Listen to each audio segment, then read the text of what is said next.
There is systemic racism in this country, and people of color are paying a terrible price because of it. The elites who have instigated this moral crime deserve to be exposed for what they've done. The sooner we call attention to them, the sooner we expose their regressive ideas, the sooner we live in a more just society. No truth, no peace. Here's how bad it is. At Columbia University, Black students have a separate graduation from white students. In many other colleges, Black students are encouraged to live in their own separate dorms. Students in many New York City government schools are separated by color during the school year. State governments put regulations in place that make it harder for minorities to start businesses. A national museum declares hard work and ambition to be white values. One of America's two major political parties assumes that many Black people are incapable of obtaining a driver's license or an ID card. In Oregon, Black students are told that math is a white construct, all but guaranteeing failure in this essential skill. In Baltimore, less than 10% of minority students can read at grade level, all but guaranteeing failure in this essential skill. In Oakland, no student is allowed to get a D or an F. Instead, everyone is simply promoted to the next grade whether they know the material or not. City councils demonize their own police departments, then vote to cut police budgets. Crime and murder skyrocket. The victims are almost all minorities.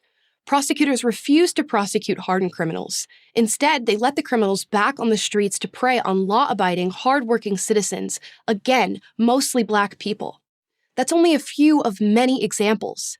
It's shocking, but commonplace. Every day in every major city, people of color are living in this oppressive, patronizing environment. These prejudices, literally prejudgments, make it more and more difficult for Black people and other minorities to improve their lives, the very opposite of what the goal should be. In other words, the very people claiming to have Black people's and minorities' best interest at heart are instituting the very policies and attitudes that are holding them back. Sounds like systemic racism to me. And it makes you think that we're not moving forward as a pluralistic, equal opportunity nation, but backward into Jim Crow. Now, here's the kicker. It's not those horrible, nasty, bigoted, misogynistic, authoritarian nationalists on the right who are imposing these crushing rules and policy prescriptions. It's the woke left, the side that I revered as a beacon of tolerance, the side that I thought was on the right side of history up until a few years ago.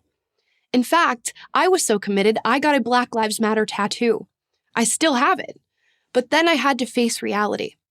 It's the ideology of the left that has set back young students of color with lower education standards, that calls for pulling cops out of high-crime areas and replacing them with social workers, that states that skin color is more important than character, more important than anything. Yes, it is the woke left that is systemically racist, not America. The race hoax epidemic is proof. There have been dozens of these hoaxes over the last few years. Nooses on garages, the N-word on dorm rooms, this is MAGA country taunts on cold city streets. Virtually every one of them has been faked. The demand for racism exceeds the supply. If racism against Black people or any other minority group was rampant, you wouldn't have to fake it to convince people how bad things are. Did anyone fake racism in the South in the 1950s?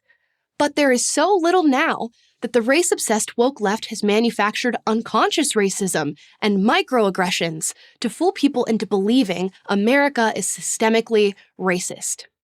That's not to say racism doesn't exist. Of course it does. There will always be small-minded people, but their numbers are as small as their minds.